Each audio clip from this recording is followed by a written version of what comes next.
There's a version of you that already gave up. Not on life. Just on this day. The one happening right now. You know the feeling. The scroll that starts at 9 p.m. and somehow ends at 1 a.m. and you couldn't tell anyone what you actually saw. Jake knew that feeling better than anyone. He was 27, with a job that paid well enough that nobody worried about him, and a life that looked, from the outside, like it was working exactly as planned. Nobody could see the part that wasn't. Every night was the same machine. Take out, phone, scroll, sleep, repeat. He wasn't depressed. That word felt too dramatic for what this actually was. He was just absent. A man renting out his own evenings to nothing in particular. His mother had a phrase she repeated every time they spoke. Read something, honey. Anything. And every time he had the same answer ready, like a reflex.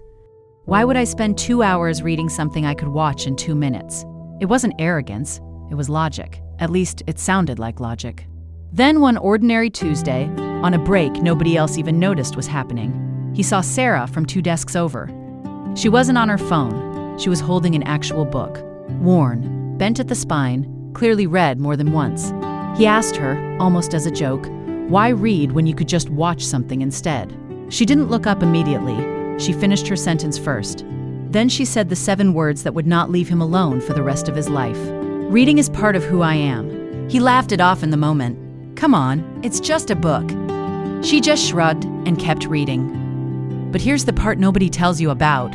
Sentences like that one. They don't ask permission before they move in. That sentence followed him home. Sat across from him at dinner.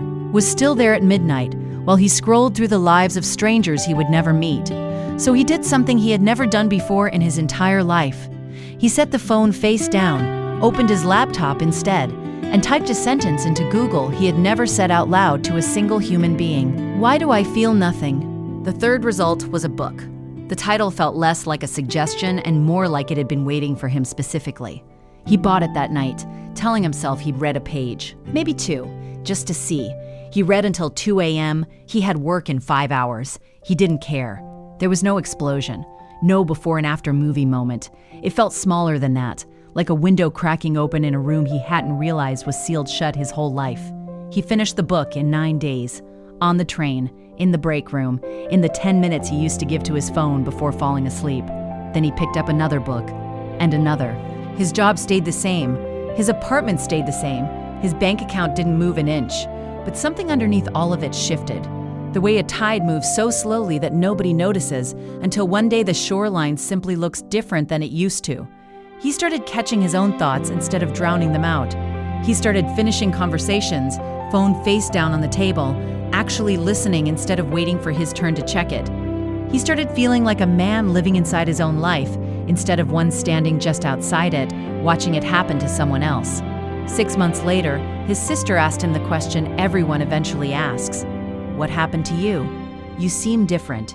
He didn't have a cinematic answer ready. He just said, I started reading. That's it. That's the whole thing. But that's exactly the part most people miss when they hear a story like this. Change rarely shows up with fireworks.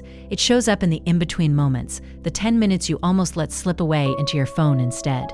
The book didn't save Jake. The decision to open it did. So if there's one thing worth taking with you from his story, it isn't go read more books. It's smaller than that, and somehow bigger. Pay attention to the pull, the quiet one, the one nudging you towards something real instead of something easy. It will not announce itself. It will simply wait to see if you notice it at all.